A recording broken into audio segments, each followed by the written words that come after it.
Bom dia, graça e paz. Bom estar mais uma vez aqui. Já estive falando aí das 8 às 9. Agora eu vou falar mais um pouquinho. Depois do almoço falarei mais um pouquinho. São contextos diferentes que a gente está aqui para servir ao Senhor.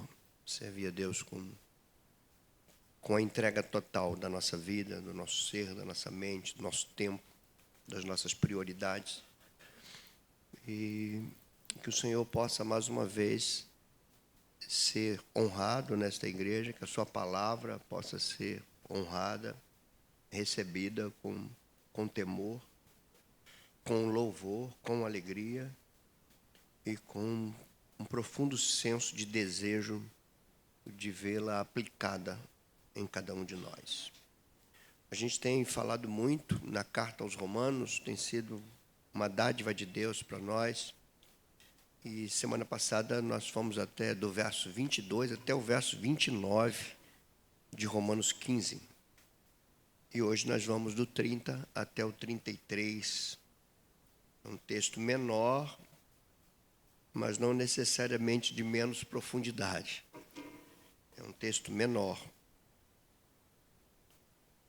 E eu quero ler com vocês aqui Romanos 15, versículos 30, 31, 32, 33. São 4 versículos, onde o apóstolo Paulo se comunica com os cristãos da cidade de Roma, e ele vai dizer assim, nessa seção aqui, nessa parte do texto: rogo-vos, irmãos, por nosso Senhor Jesus Cristo e pelo amor do Espírito, que luteis juntamente comigo nas orações a Deus por mim, para que eu seja livre dos rebeldes na Judéia, que o meu serviço em Jerusalém seja aceitável aos santos, a fim de que eu, pela vontade de Deus, possa ir ter convosco, com alegria, e seja recreado convosco, e o Deus de paz seja convosco.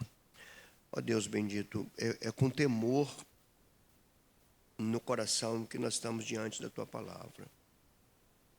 Eu tenho total consciência que estou diante de verdades que transcendem muito a minha mente. Trata-se da Tua revelação, Senhor. Eu rogo-te, ó Deus, que Tu uses a minha vida.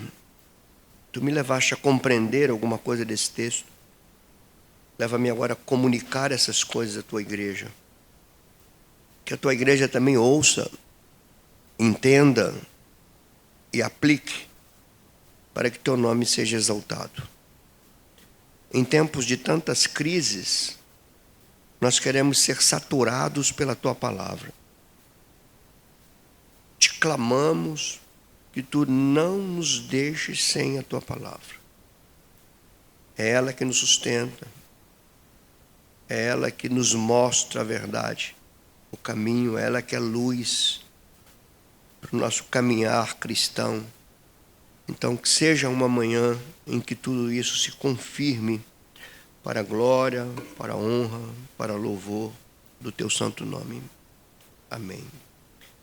Irmãos, como eu tenho dito, e eu falei isso na introdução da minha fala domingo passado, e é algo que eu quero repetir agora e quero aprofundar um pouco.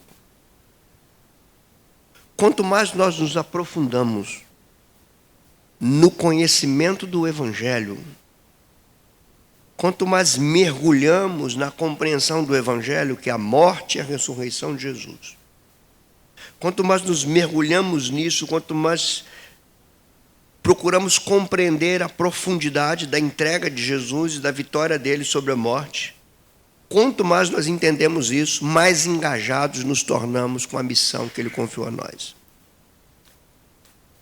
A missão que foi confiada à igreja, ela é levada adiante à medida que a gente compreende o Evangelho. Isso nos traz uma lógica. Quanto menos o Evangelho é exposto na igreja, menos compromisso com a missão existe. Quanto mais o Evangelho for sendo substituído por entretenimentos, menos compreensão de que a solução para a humanidade está em Jesus Cristo, nós teremos. Nós precisamos compreender isso, irmão. Senão nós vamos ficar como muitos já estão, nos entretendo aos domingos e esquecendo que quem tem a resposta para o mundo é a igreja. Nós vamos nos esquecer disso. Mas tem uma coisa que essa é talvez o teor do meu sermão hoje. Eu disse e vou repetir. Quanto mais nos aprofundamos no Evangelho, mais consciência missionária nós temos. Mais somos cientes da nossa responsabilidade de sermos porta-voz de Deus. De sermos arautos do Senhor. Aqueles que apontam o caminho. Aqueles que mostram onde está a solução. Que anunciam Jesus Cristo. Quanto mais nos aprofundamos, mais estaremos comprometidos com isso. Agora tem outro ponto. Quanto mais nos comprometermos com a missão, mais saberemos o que é enfrentar lutas, oposições e resistências. E muitos querem correr disso. Mas esse texto, ele nos fala.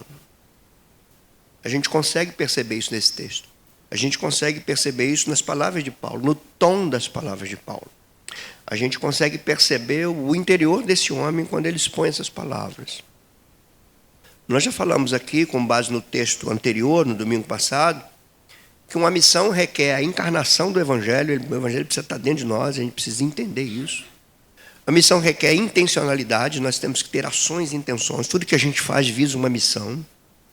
A gente viu semana passada que a missão requer integralidade, não é uma coisa pontual, não é uma coisa de dia e horário. Ela está conosco por onde passarmos, anunciando aos de fora o Evangelho de Jesus e confortando e confirmando os de dentro com o mesmo Evangelho. A missão, ela tem essa integralidade. E por último, nós vimos na semana passada que a missão também é carregada de espiritualidade. Por isso que Paulo fala assim, quando eu estiver com vocês aí em Roma, eu vou na plenitude da bênção de Deus. Eu vou na plenitude da bênção de Deus porque eu vou para aí depois que eu terminar o trabalho em Jerusalém. Depois de eu terminar o meu envolvimento com a missão em Jerusalém, eu sei que o envolvimento com essa missão me traz vitalidade espiritual e eu vou para vocês na plenitude da bênção dele.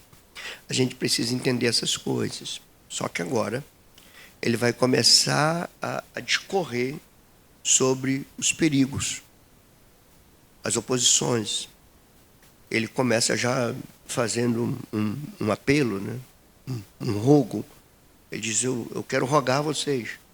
E o apelo que Paulo faz aos romanos, ele é tão forte. Se você entender esse texto, você vai entender, claro. Ele é tão forte que ele cita ali, olha, eu rogo, e ele fala, duas pessoas da Trindade. Eu rogo por nosso Senhor Jesus Cristo e pelo amor do Espírito. Lutem juntamente comigo. Associem-se a mim na luta pela missão cristã. Na peleja que é proclamar o Evangelho. De encarar lutas, de encarar resistências, de encarar oposições. Ele fala, faça isso. Faça isso porque eu preciso ser livre dos rebeldes da Judéia. Eu preciso que a minha missão aos santos de Jerusalém seja aceita. E depois disso eu ainda quero estar com vocês. Então orem por mim porque a resistência é grande. Irmãos, essa mensagem de Paulo, ela se mistura muito com a minha própria mensagem hoje. As palavras do apóstolo Paulo, embora eu esteja pregando para todos vocês, ela muito comunga comigo. Eu também me vejo alguém sendo chamado para pregar o Evangelho num tempo em que o Evangelho está sendo resistido. E o Evangelho está sendo resistido em grande parte dentro da própria igreja. Então o desafio é enorme. E eu queria que vocês viessem comigo, porque a gente tem algumas lições preciosas aqui para a gente entender o que Paulo anunciou. Ele está na seção final da carta dele. Ele já doutrinou a igreja de Roma. Ele já falou de justificação pela fé. Ele já falou de como respondemos essa justificação pela fé. Ele já falou do culto racional a Deus. Já falou da diversidade da unidade da igreja, da obediência às autoridades, da imitação de Cristo, como a gente corresponde a isso. Agora ele está falando dele. Aqui ele está falando dele, dos planos dele. Eu quero ir à Espanha. Eu vou a Roma, eu quero estar com vocês, que eu ainda não tive com vocês. Eu quero estar aí, porque daí eu quero ir à Espanha. Então, a minha ida aí tem um propósito maior, que é eu ir à Espanha. Mas eu não posso ir a vocês enquanto eu estiver aqui nesse empreendimento missionário em Jerusalém, nessa região da Judéia. Depois que eu terminar aqui, eu vou.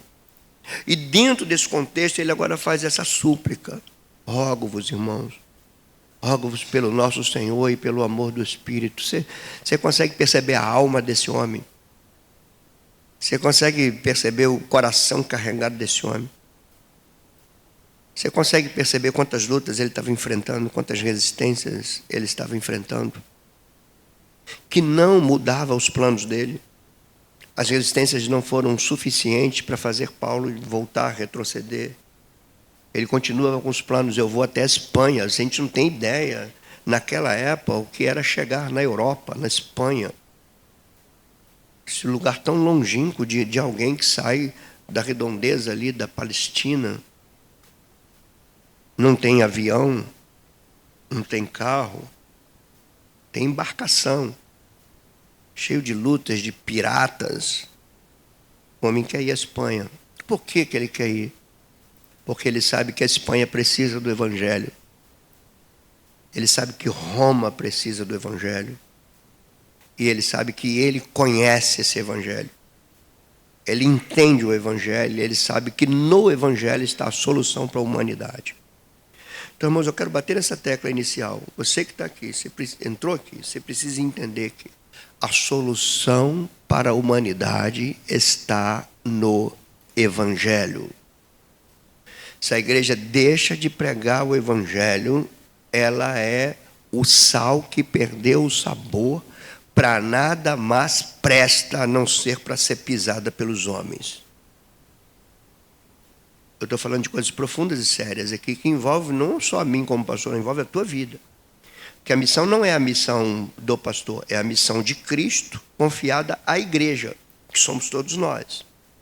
Nós nascemos de uma missão e vivemos para uma missão.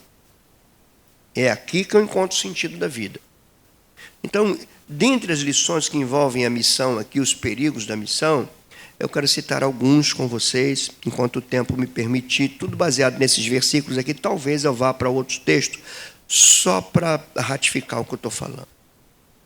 A primeira lição que salta desses versículos é a gente entender que missão precisa de discernimento espiritual. E eu penso que às vezes a gente está perdendo isso de vista. A missão ela se desenvolve num campo de batalha espiritual. Que é preciso que haja discernimento para isso. Por isso que ele começa com uma súplica da seguinte maneira: lutem comigo em oração. Associem-se a mim nessa súplica. Qual é o ponto aqui? Paulo percebia as lutas. Paulo percebia as oposições que estava enfrentando, que ainda enfrentaria. Ele sabia disso tudo. Mas ele tinha uma visão não natural disso. Ele enxergava as oposições, as resistências, as lutas e os sofrimentos do ponto de vista espiritual. Ele não entendia que aquilo era algo comum. Ele entendia que aquilo tinha também uma intenção satânica por trás, que, por meio das lutas, das oposições, dos sofrimentos, ele tenta fazer com que o crente desista, pare e não siga adiante na sua missão. Você não é o apóstolo Paulo, mas você também tem suas lutas.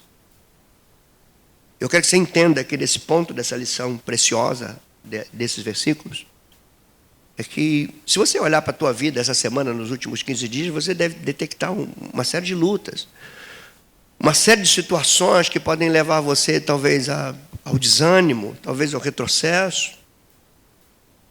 Está vendo quantas cadeiras estão vazias hoje aí? É batalha espiritual, irmãos. É luta. Precisamos de discernimento. E Paulo tinha. Por isso que ele está falando, olha, eu rogo que vocês venham juntamente comigo em oração. Não posso orar só. Venha comigo. Por quê? Eu preciso ser livre dos rebeldes da Judéia. Eu preciso que meu serviço seja aceito pelos santos. Mas há resistências, há batalha, há dificuldades. Eu sou ser humano. Eu também posso retroceder. Eu também posso achar que não vale a pena o meu esforço. Interessante que quando ele escreve a sua carta aos Coríntios, eu vou citar 2 textos de Coríntios aqui, vocês não precisam abrir a Bíblia, não. O primeiro deles está na segunda carta dele aos Coríntios, e o segundo eu vou ler na primeira carta. Na segunda carta dele aos Coríntios, veja se essas palavras que eu vou ler agora não estão em harmonia com essa súplica que Paulo faz aqui aos romanos. Ele vai dizer em 2 Coríntios 5, ou melhor, 7, capítulo 7, eu vou ler os versos 5, 6 e 7. Olha o que ele diz. Porque chegando nós a Macedônia, que já está em outro lugar, Macedônia é Europa. Porque chegando nós a Macedônia, nenhum alívio tivemos. Isso é missão. A missão é feita em meio à necessidade de discernimento espiritual. Entender que as coisas que surgem na tua vida, e que às vezes você acha que é a coisa comum do cotidiano, tem uma carga espiritual por trás e um objetivo comum: fazer com que o propósito da salvação, que é a missão, não se desenvolva na tua vida. Esse é o propósito. Estagnar você, parar você, impedir você de prosseguir. Pode ser uma coisa que te entristeceu, pode ser uma luta que você passou, pode ser uma crise existencial que você está tendo, pode ser um esgotamento que você está tendo. Mas, por favor, em nome de Jesus, entenda isso como algo além do natural. Tem uma conotação supranatural, sobrenatural. Tem um contexto espiritual que precisa ser discernido. E Paulo consegue fazer isso, olha só. Porque chegando nós a Macedônia, nenhum alívio tivemos. Pelo contrário, em tudo fomos atribulados. E aqui ele vai falar de coisa que ele vivia, que talvez você esteja vivendo. Ele diz assim: lutas por fora, temores por dentro. É um ser humano. Lutas por fora que criam temores internos. E nesse contexto espiritual, Satanás quer ganhar vantagem. Nesta mesma carta, ele se refere a Satanás como aquele que não pode ganhar vantagem alguma sobre nós.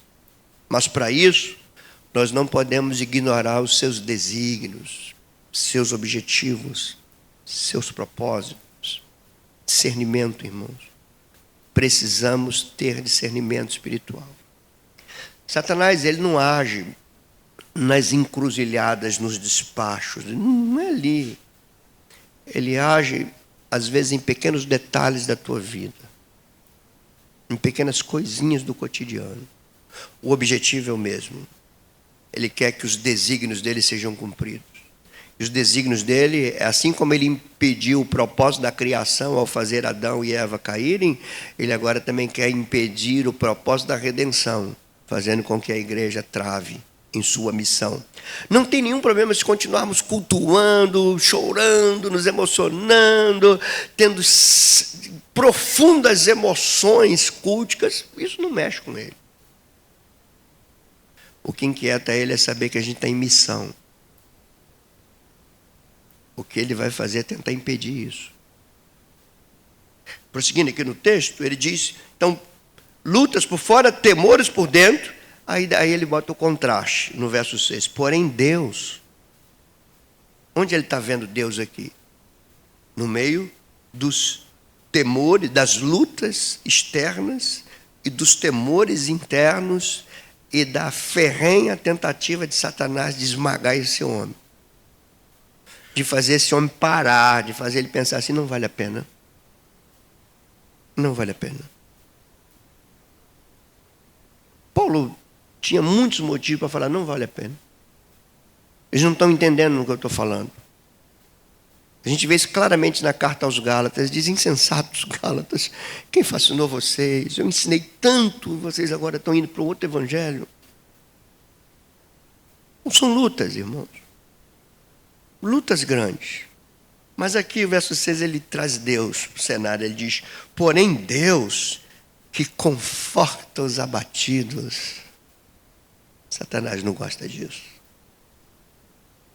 O Deus da missão, o Deus que nos chama, é o Deus que diz, ninguém vai à luta à própria custa. Ele está conosco. O Deus que conforta os abatidos. O que esse Deus fez com Paulo, que estava com lutas por fora e tremores por dentro? Ele diz, ele nos consolou. Agora tem um detalhe importante desse texto que, por favor, eu quero a tua atenção. Você vai perguntar assim, como Deus consolou Paulo para que ele continuasse em missão? Eu vou ler o texto aqui de novo. Ó. Porém, Deus que conforta os abatidos nos consolou com a chegada de Tito. Ele consola você com outro irmão, com a chegada de alguém, com o abraço de alguém. Irmãos, vocês acham mesmo que o meu desejo é ver essa igreja cheia só porque ela tem que estar cheia? É porque eu sinto falta do sorriso, do abraço, da presença dessas pessoas que estão trocando o manancial de vida para ficar com cisternas rotas que não detêm as águas. O que mexe no coração do pastor é isso. Porque as pessoas esquecem que um sorriso levanta o abatido. Um abraço na congregação traz alívio às maiores tensões que você não tem ideia que o teu irmão possa ter passado ao longo da semana. Mas alguns preferem ficar em casa. Deus me confortou, me consolou com a chegada de Tito. Já percebeu isso, irmãos?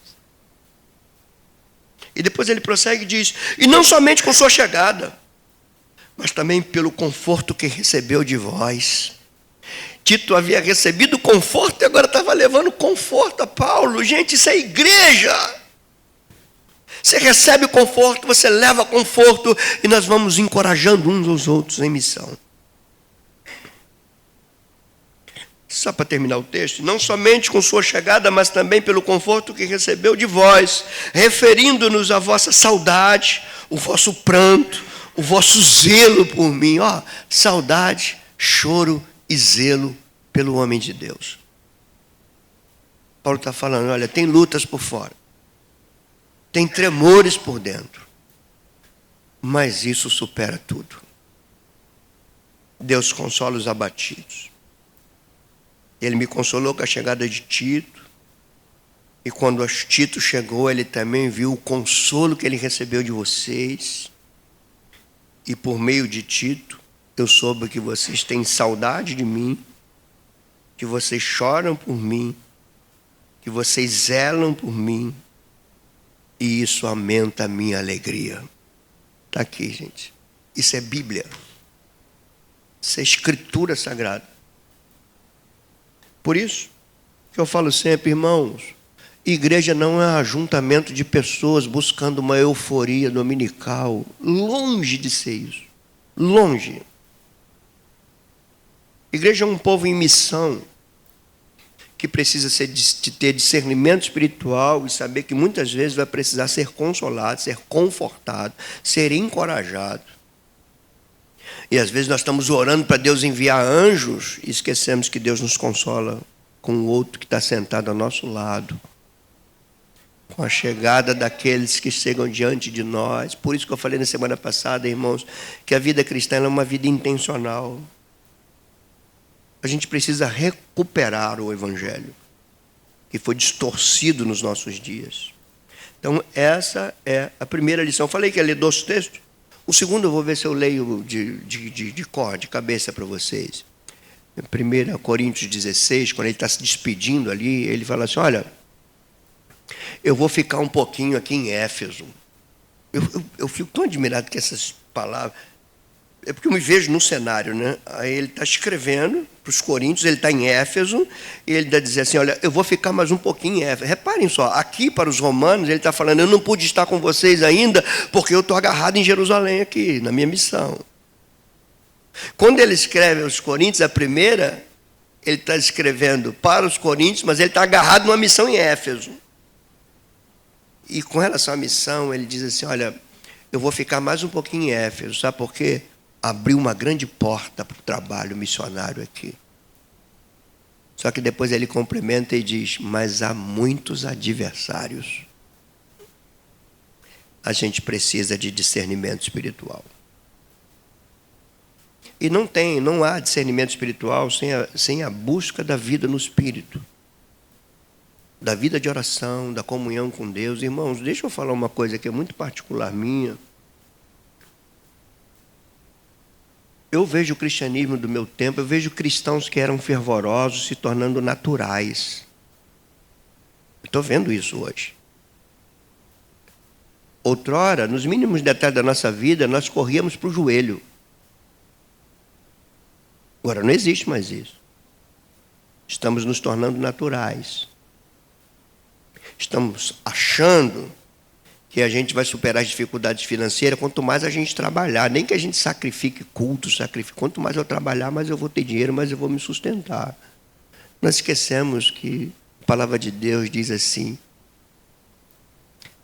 se o Senhor não edificar, em vão trabalham os edificadores. Se o Senhor não prover, em vão é a tua força. Se o Senhor não guardar, em vão trabalham os sentinelas. Se o Senhor não for o primeiro, não adianta o teu esforço. Isso é missão.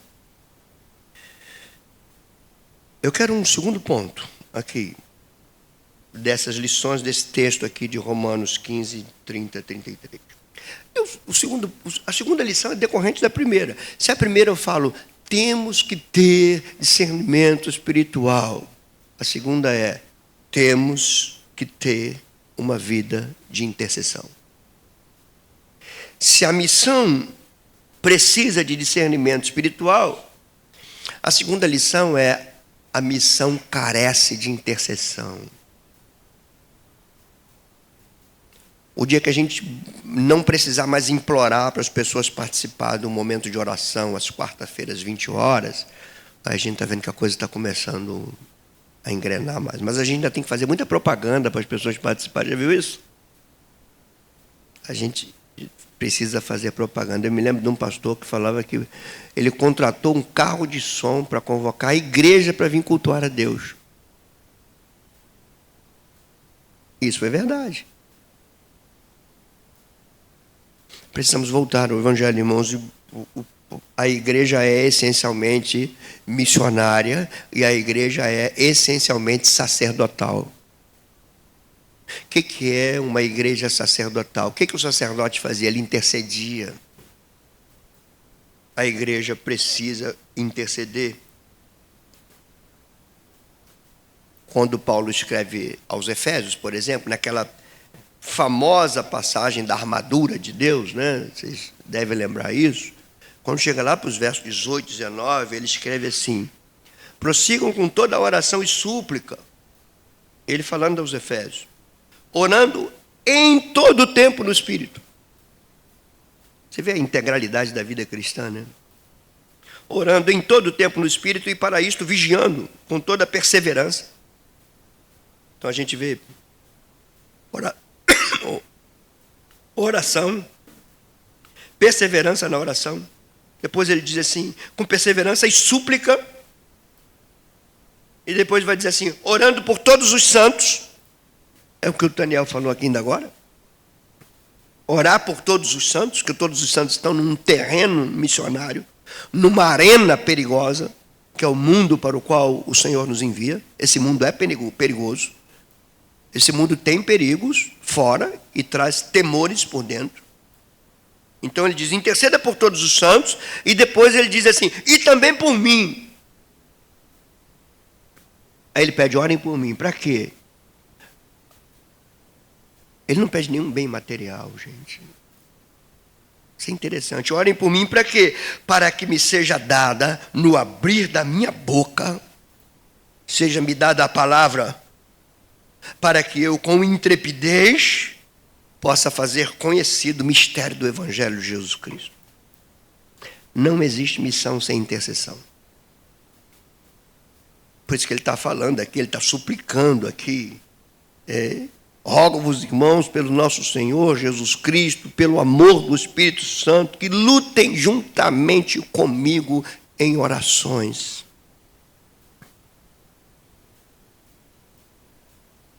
Tira um tempo do teu dia para você interceder pela igreja, pelos teus irmãos. E me valendo um pouquinho de Paulo, e também por mim. Orem por mim. Orem por mim. Ontem eu estava aqui falando de um conteúdo maravilhoso para o tempo de hoje. Maravilhoso. Gente, olha, não é fazendo propaganda minha não, tá? Quem viu aqui sabe que não era uma palavra para paz, era uma palavra para toda a igreja. A gente compreendeu ontem a tensão da cultura pós-moderna e a cosmovisão cristã na família, como está em tensão, como... Irmãos, quando eu peguei aqui para começar, que eu olhei para a igreja, quem me conhece mais de perto deve ter notado alguma coisa em mim.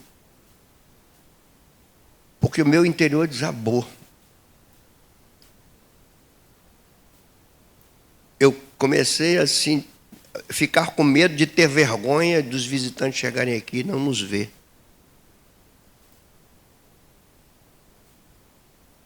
Então, por isso que eu peço, ore por mim. Ore por mim.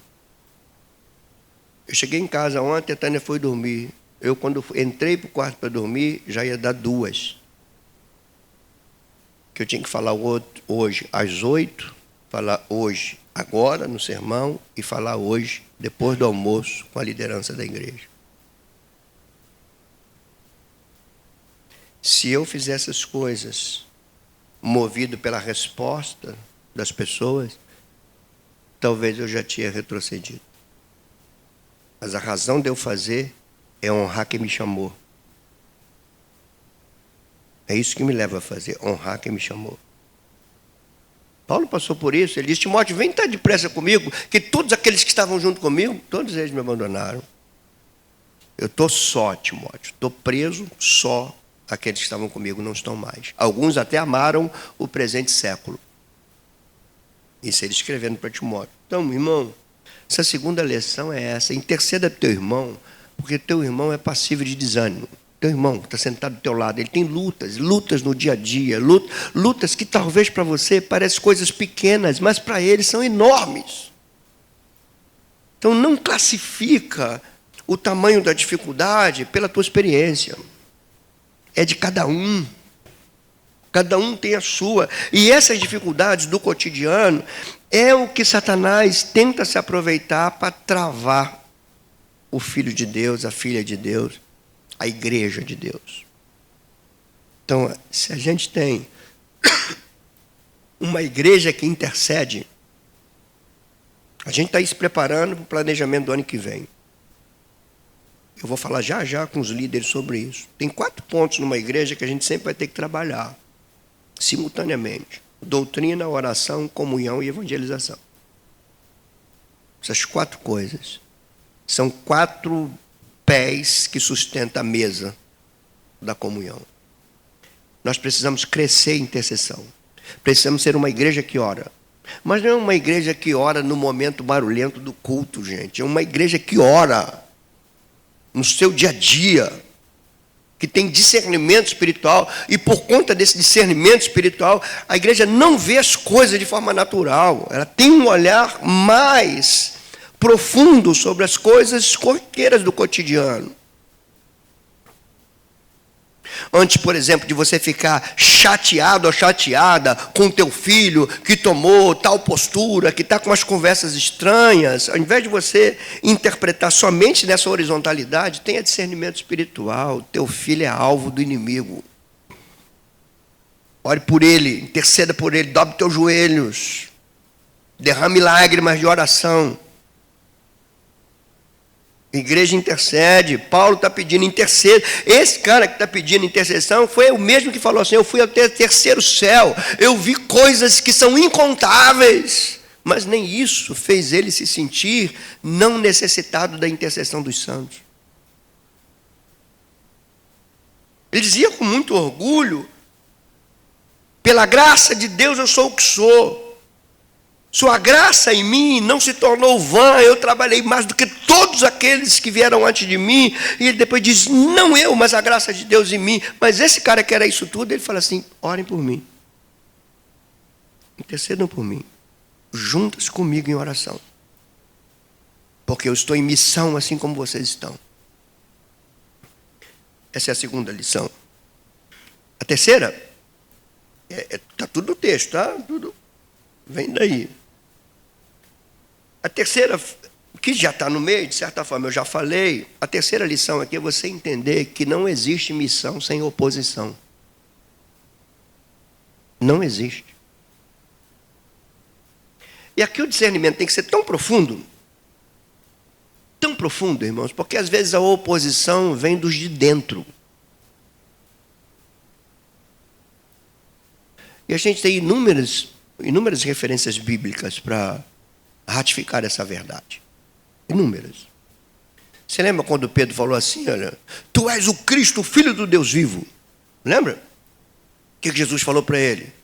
Eu também te digo que tu és uma rocha. Tu és Pedro, e sobre esta pedra, sobre esta revelação que você teve agora, eu vou edificar a minha igreja. Depois que Jesus fala isso para Pedro, já que Pedro soube quem ele é, aí Jesus passa a falar o que ele veio fazer. Só olhar o texto de Mateus 16. A partir do 21 diz o texto assim: a partir daí Jesus começou a falar dizendo. Aí ele começa a dizer o que ele veio fazer. E aquilo que ele veio fazer traz um certo desapontamento a Pedro, que disse: tu és o Cristo, o Filho do Deus vivo. Ele diz assim: eu vou descer para Jerusalém, lá eu vou ser maltratado, eu vou apanhar, eu vou sofrer, eu vou morrer. Essa é a minha missão. O que Pedro fez? De jeito nenhum, Senhor. De jeito nenhum. Pouca gente vai perceber que ali tem uma guerra espiritual sendo travada e que tem uma oposição ali velada. Mas Jesus percebeu isso. Quando Pedro fala assim: olha, de jeito nenhum você vai para lá, eu dou minha vida por você. Ele fala assim: arreda de mim, Satanás. Você só cogita das coisas do homem. Falta em você discernimento espiritual. Você não está cogitando das coisas de Deus. Ninguém pode impedir minha missão, nem você. Esses pontos existem na Escritura, irmãos, para mostrar que às vezes nós sofremos oposição daqueles que nós não esperamos e que nem sempre essas oposições são intencionais. Às vezes ela é fruto da ignorância mesmo. Alguém pode chegar para mim e falar assim: poxa, Fernando, estou vendo tua dedicação toda. Pô, será que vale a pena isso? Será melhor você dar um tempinho para você agora, pensar em você? Essa não é um conselho de alguém bem intencionado? É ou não é? Agora imagine se eu chegar para essa pessoa e falar assim: arreda de mim, Satanás. Tu está cogitando das coisas do homem, tu não está cogitando das coisas de Deus. Eu seria crucificado em praça pública. Mas o contexto da coisa está aqui. O que eu estou mostrando nessas lições é para vocês entenderem que existe uma batalha espiritual que precisa de discernimento, que precisa de intercessão, porque passa por oposição. Tem oposições de diversas maneiras. E aqui a gente vai ver duas dimensões dessa oposição que Paulo está tratando aqui. Primeiro ele vai dizer assim: por que eu quero que vocês orem juntamente comigo? Por isso eu apelei a Jesus Cristo e ao Espírito Santo. Por quê? Primeira dimensão da oposição é uma dimensão religiosa. Porque ele vai dizer assim: para que eu seja livre dos rebeldes da Judéia. A Judéia era contexto religioso. Dos judeus, daqueles que esperavam o Messias. Paulo disse que eu seja livre deles. Oposição, irmãos. Eu quero que vocês entendam algo que eu falo no meu coração, não é uma revelação, longe disso, é apenas uma percepção. Do jeito que as coisas caminham no Brasil, e do jeito que os efeitos da pós-modernidade estão atingindo tudo, vocês não se surpreendam se a igreja cristã brasileira começar a sofrer oposição religiosa. Não se surpreenda disso. Paulo era judeu, recebeu oposição dos judeus. Nos nossos dias, haverá pastores que receberão a oposição da igreja, porque prega o evangelho que não quer ser ouvido, porque anuncia a verdade que está sendo descartada. Você vai ver igrejas se esvaziando, e você vai ver movimentos lotando.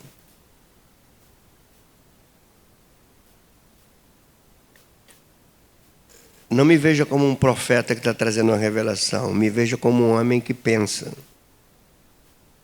E que está entendendo o que está acontecendo. Você vai ter que lidar com pessoas que vão procurar outros ambientes que ofereçam a ela aquilo que elas estão buscando, porque o evangelho não é mais suficiente. Então, por isso, irmãos, que a gente tem que entender a oposição em dimensões mais profundas e abrangentes do que a gente imagina. Não repare, primeiro ele está falando, é uma oposição religiosa. O Brasil se descristianizou. A ênfase religiosa agora não está mais no cristianismo. É só você ver, por exemplo, os temas dos sambas enredos da escola de samba. Qual é a vertente religiosa que eles estão promovendo? Só você perceber isso.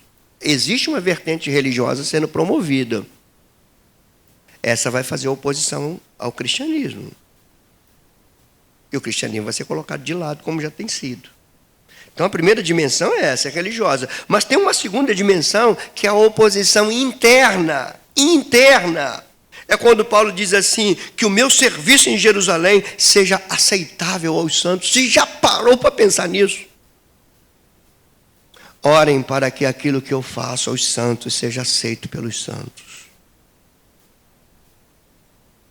É como se eu falasse para você, ore por mim para que o evangelho que eu prego seja aceito pela igreja. Ore por mim para que não rejeitem o evangelho que eu prego, procure outras coisas para satisfazer a coceira dos seus ouvidos e as necessidades sensoriais. Então ele diz, olha, que o meu serviço em Jerusalém seja aceitável aos santos. Resistências, irmãos. Oposições. Tentativas satânicas de travar, de parar. Isso é alvo de oração todos os dias. Intercessão grande.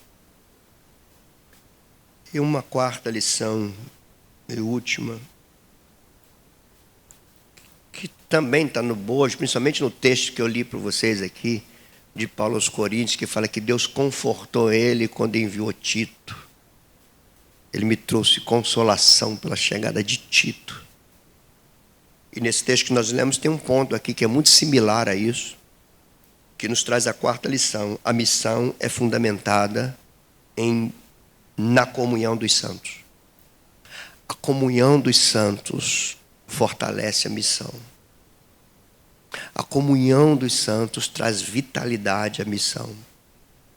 Como a pós-modernidade, como eu disse ontem, não afetou só crianças, adolescentes e jovens, afetou adultos e afetou a igreja. A pós-modernidade produziu solidão coletiva. O que é isso? O individualismo reina, mas as pessoas estão juntas. Isso veio para a igreja. É uma aglomeração de pessoas sós. E tomara que não seja aqui. Que não seja essa a nossa realidade. O individualismo que predomina lá fora também predomina aqui. Quando a pessoa decide não vir aqui, ela não está pensando que talvez alguém precise dela aqui, do sorriso dela aqui, do abraço dela aqui, da oração dela aqui, de vê-la aqui. Porque nós nos tornamos individualistas. Primeiro eu.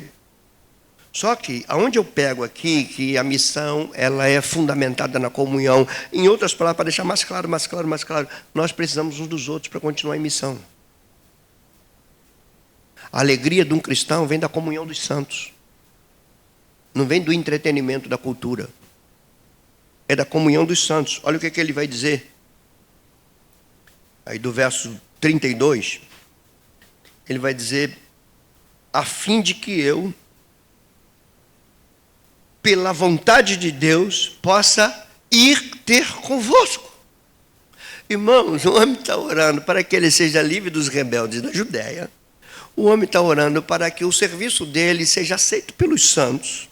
O homem está suplicando para que eles se unam a ele em oração. E ao mesmo tempo ele está pensando, eu quero ir estar com vocês. Preciso de vocês. Preciso da comunhão. Impressionante, irmãos, como às vezes a gente descarta. Uma vez eu estava passando no corredor aqui, eu vi alguém fazendo uma pergunta para uma pessoa, um irmão com um irmão. Na verdade, foi uma irmã com uma irmã. Fazendo uma pergunta à pessoa, a pessoa respondeu com uma patada, daquela de jogar no chão mesmo. O que é isso, gente? Esqueceu que essa resposta mal criada foi dada a alguém que muitas vezes te abraçou com um sorriso. Irmãos, nós precisamos voltar a aprender a sermos cristãos. E textos como esse são fundamentais. Então ele diz, a fim de que eu, pela vontade de Deus, possa ir ter convosco. E aí ele fala que eu possa ir ter convosco, não de qualquer jeito, com alegria. E eu seja recreado convosco. E o Deus de paz seja convosco. Essas palavras, elas fazem eco com as palavras do apóstolo João, quando ele escreve a primeira carta dele, ele fala disso também, ele está em missão. O João escreve para proteger a igreja de uma seita muito perigosa, que já estava presente naquela época, que dizia que a salvação não vem por Jesus, mas vem por um conhecimento secreto. E dizia que Jesus não era humano, ele não vem em carne, e que não há ressurreição. João escreve e fala, dentre tantas coisas, ele fala, eu já citei esse texto para vocês, mas ele diz assim, o que temos visto, o que temos ouvido, o que nós anunciamos, também a vós outros. Nós fazemos isso para que vós, igualmente, mantenhais comunhão conosco. Olha a comunhão aqui da igreja. E só que depois ele faz um adendo. Ora, a nossa comunhão é com o Pai e com o seu Filho Jesus Cristo. Estas coisas vos escrevemos para que a nossa alegria seja completa. A alegria do crente vem da comunhão fundamentada em Cristo. Não é da comunhão fundamentada na minha preferência. Fundamentada em Cristo. Então a gente viu 4 pontos aqui da missão em meio às lutas. Ela precisa de discernimento espiritual. Ela precisa de intercessão. Ela precisa de ser entendida dentro da oposição. E ela precisa ser fortalecida pela comunhão dos santos. Isso é impossível se Jesus não for a base nossa. Se Cristo não for o fundamento da nossa vida. Cristo, o fundamento da nossa vida, é o que nos dá base para viver essas realidades. A gente está vivendo um fenômeno de um cristianismo sem Cristo. Um cristianismo sem cruz. Quando eu digo um cristianismo sem Cristo, é um cristianismo sem o Cristo da Escritura. A gente vive hoje o cristianismo do Cristo imaginado pelas pessoas. Eu imagino Jesus assim. Eu imagino que Jesus me entende. Mas o Cristo do cristianismo não é o Cristo da nossa imaginação. É o Cristo revelado pelos apóstolos, pregado à igreja, recebido na glória, crido no mundo. Esse é o Cristo. Não se enganem. Não é em todo lugar que se tem um nome de igreja e se faz um culto que Cristo está ali sendo pregado. Não, não é em todos. Em alguns lugares o nome dele pode estar sendo usado. Mas há um Cristo pregado para trazer às pessoas aquilo que faz com que elas fiquem presas naquele ambiente. Então você tenha cuidado, irmão. Você ouve palavras assim, é melhor estar lá do que estar no mundo. Em muitos ambientes o mundo já está lá dentro. Já faz parte do contexto mundano aquilo. Ontem eu estava ouvindo, não sei, foi Camila que me falou, passei por ali, vi uma multidão de jovens evangélicos, mas é porque foi contratado 3 grupos de pagode. Irmãos, podem me crucificar pelo que eu vou falar agora e podem ignorar completamente, que é só coisa minha, não tem nada a ver com a palavra de Deus nem com doutrina, é só coisa minha, mas eu acho que pior do que ir um pagode na esquina ali de Madureira é ir num pagode gospel. Pior.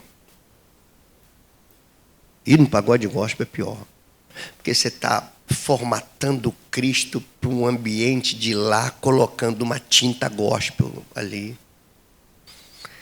E isso é feio. Isso não é cristianismo. Aí eu falo com toda a segurança, isso não é cristianismo. Então, irmãos, para terminarmos, você deve perguntar assim, o que eu faço agora? Como os judeus falaram para Pedro, que faremos, pois? Pedro lá disse, olha, arrependam, creiam, recebam o dom, sejam batizados, recebam o dom do Espírito Santo. Que a promessa é para vocês, para os pais de vocês e para todos quanto o Senhor chamar. Então, o apelo vem de quem ouve. O apelo de quem ouviu o que eu preguei agora é, o que eu faço com isso? O que se aplica a mim? Eu vou te dizer algumas coisas para você aplicar na tua vida.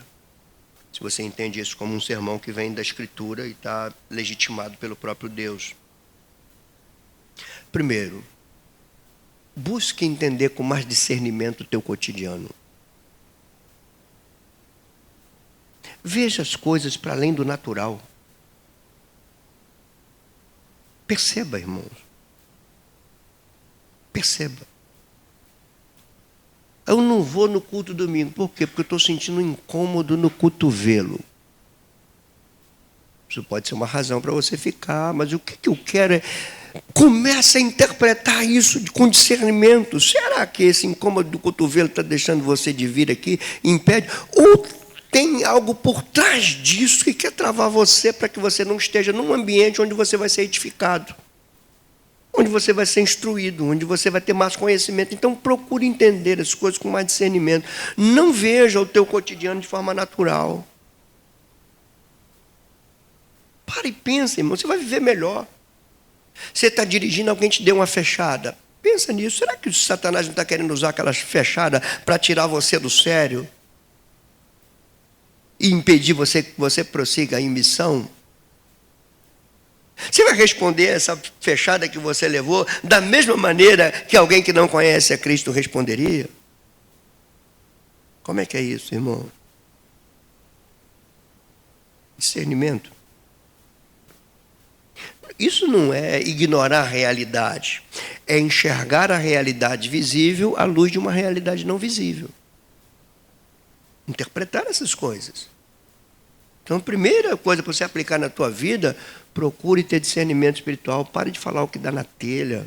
Pensa, reflita. Como diz o livro de Provérbios, aquele que age sem refletir peca. Reflita antes de agir, pensa, tenha discernimento, medita naquilo. Veja se a tua ação corresponde ao que Deus quer ou é uma ação que traz mais obstáculo ainda para a missão da igreja. Faça isso na tua casa, faça isso na tua vida, faça isso no teu cotidiano. Paulo está falando de cotidiano aqui, olha, eu estou em Jerusalém, eu quero ir a Roma, eu vou para a Espanha, ore para que o meu serviço aos santos seja aceito, ore para que eu seja livre lá dos rebeldes da Judéia, faça isso, venha comigo em oração. Ele está falando do cotidiano dele, só que ele está entendendo o cotidiano dele com discernimento espiritual. É o que você e eu temos que fazer. Segunda aplicação, e aí, irmãos, é a tua vida de oração. Você precisa do poder do Espírito e você precisa da comunhão dos santos para ser fortalecido e enfrentar as oposições que vêm sobre a tua vida todos os dias.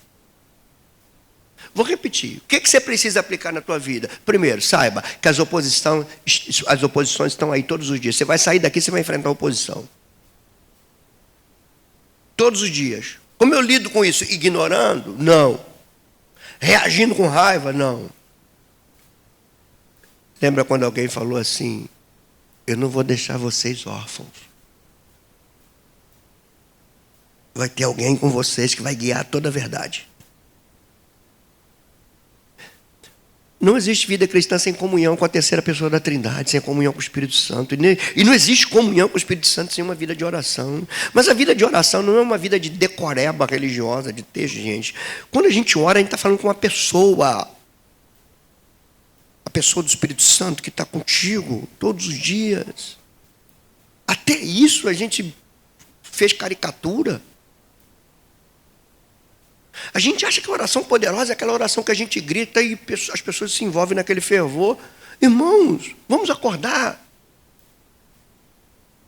É necessário comunhão com o Espírito Santo. Isso primeiro começa no individual e migra para o coletivo.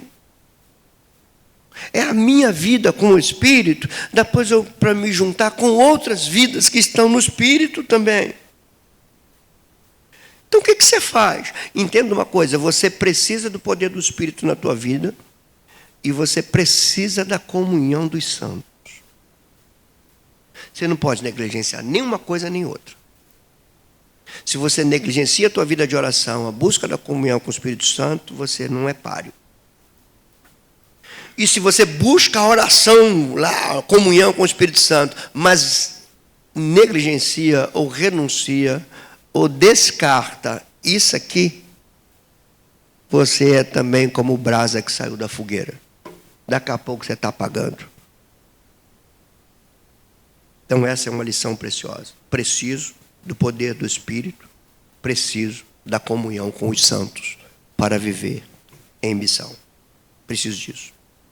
A tua igreja, ela tem um culto por semana.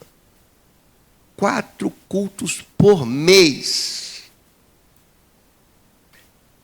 Aqui já tem irmãos quinzenais. Aqui. Já vi que tem quinzenais aqui. Vem de 15 em 15 dias. Não estou falando de gente que não está aqui porque está trabalhando. Não está aqui porque não está aqui mesmo. Eu sei quem não está aqui porque está trabalhando.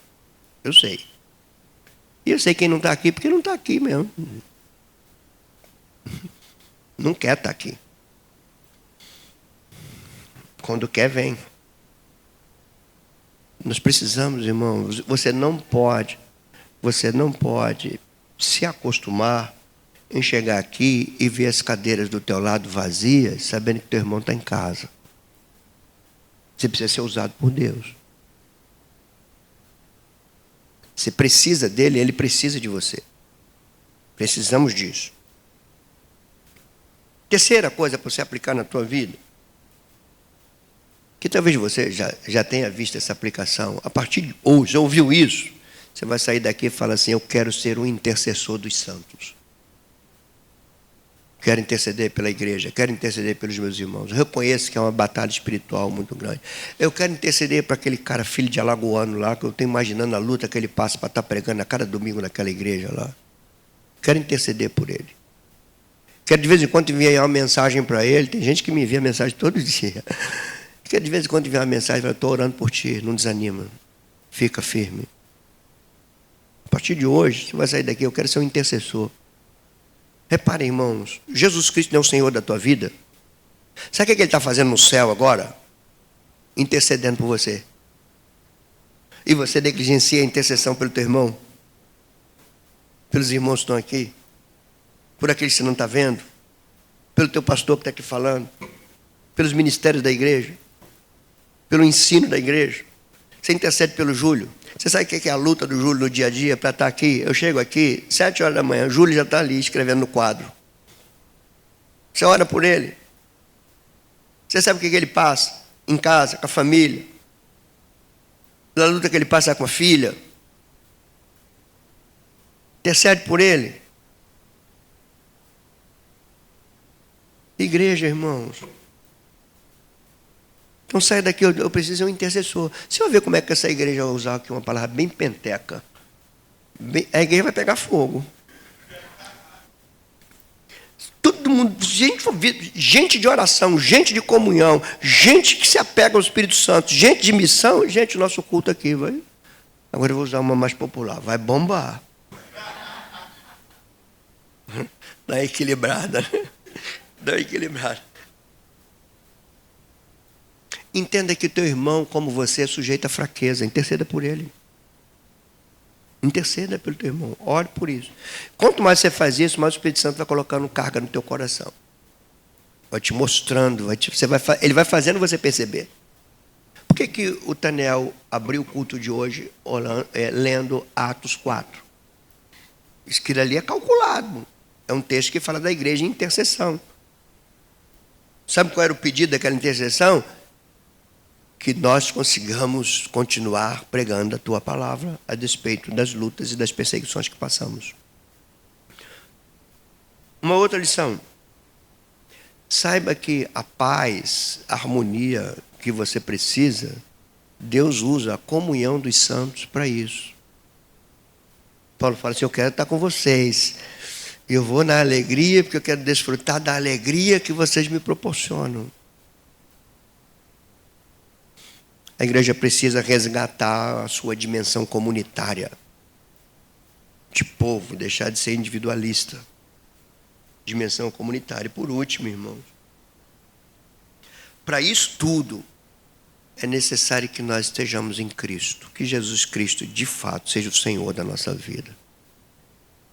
Aquele que governa sobre todas as dimensões da nossa vida. É necessário sermos servos de Jesus Cristo.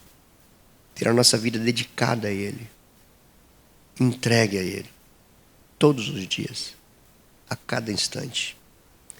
Que Deus nos abençoe. Quero orar, irmãos. Espero que eu tenha sido claro na minha comunicação. Espero. Não é um texto em que as lições saltam para você, você tem que perceber no contexto dele. Não é um texto fácil de você pregar, porque ele fala de um cotidiano de alguém, né? Você quer isso para a tua vida? Você de fato faz. Você sai daqui hoje entendendo que você está em missão, entendendo que você precisa de discernimento espiritual, que você precisa buscar a comunhão com o Espírito Santo, a comunhão com a Igreja de Cristo. Você sai daqui entendendo que a base disso tudo é Jesus na tua vida. É o Senhor Jesus na tua vida, no centro da tua vida. Saia do centro da tua vida e deixa Cristo no centro. Não seja egocêntrico, seja cristocêntrico. É Jesus no centro e não você. Coloca Ele no centro da tua vida. Bendito Deus, é mais um domingo. É mais uma exposição da tua palavra. É mais um dia em que a tua palavra é exposta para um povo que sai da sua casa, que crê no teu nome e quer viver de maneira que te agrade. Mas é um povo também que tem suas limitações, tem suas dificuldades, tem suas lutas.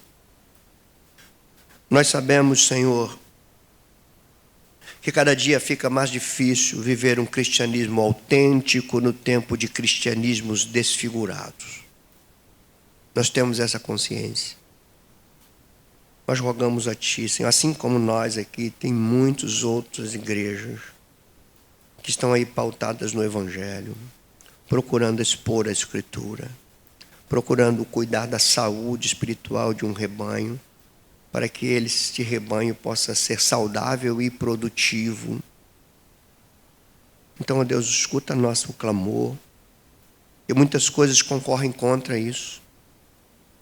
Nossa própria natureza carnal, pecaminosa, as distrações da nossa mente, outras prioridades que ficaram em nós, tudo isso nós reconhecemos, Senhor. Mas nós estamos te clamando por avivamento, te clamando por Jesus cada vez mais estar crescendo em nós e nós diminuindo.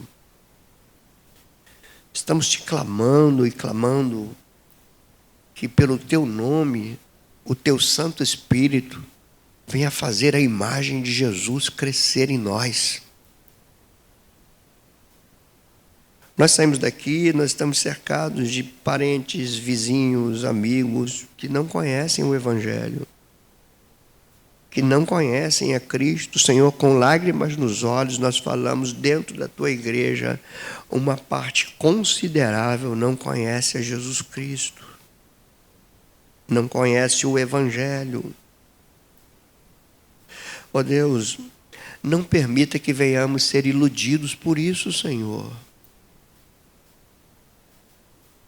Traga sobre nós esse avivamento, esse fervor, esse desejo, Senhor. Que aquilo que nos atrai seja o Evangelho, mas nada, Senhor, o Evangelho. Livra-nos, Senhor, de ter que botar atrativos para os teus filhos estarem aqui. Que eles sejam atraídos pela cruz. Que eles sejam atraídos por um túmulo vazio, uma cruz vazia. Que isso sejam os elementos que nos atraem, Senhor. Tenha misericórdia de mim, guarda-me, Senhor. Que eu também sou tentado a tentar criar algumas coisas para mobilizar, para atrair as pessoas, mas eu não quero isso, Senhor. Eu quero Cristo e este crucificado. É isso que eu quero para a minha vida, é isso que eu quero para essa igreja, é isso que eu quero para a minha família. É isso que nós queremos. Pessoas saíram de suas casas para estarem aqui hoje, Senhor. Que elas saiam daqui, Deus, compreendendo um pouquinho mais de profundidade o que é estar em missão, o que é ser cristão, o que é viver neste mundo representando a Cristo e ao reino de Deus. Seja conosco. É a nossa oração. Seja com cada um tem sua luta, Senhor. Tu sabes disso, tu és onisciente. Tu sabes da luta de cada um, da dificuldade de cada um. Tu sabes dos apertos, dos obstáculos, das oposições que cada um está passando aqui. Tu sabes disso, Senhor. Mas venha nos confortar com tua palavra, com tua presença, com teu Espírito, com a comunhão dos santos, com o ambiente da tua igreja. Saiamos daqui fortalecidos, Senhor. Seja exaltado, Deus. Seja exaltado. Queremos de fato buscar o teu reino. Entender que aquilo que precisamos será acrescentado. O teu reino. Não aquilo que desejamos, aquilo que precisamos. Seja acrescentado a nós. Fortaleça os homens que vão usar esse púlpito além de mim. Guarde-os. Forme-os. Dê a eles a mente daquele que é chamado para pregar a tua palavra, ser responsável pela dispensa da casa de Deus, ser um fiel despenseiro da tua palavra. Traga crescimento a essa igreja, Senhor. Mostra sinais da tua graça no nosso meio. É a nossa oração, em nome de Jesus Cristo. Amém.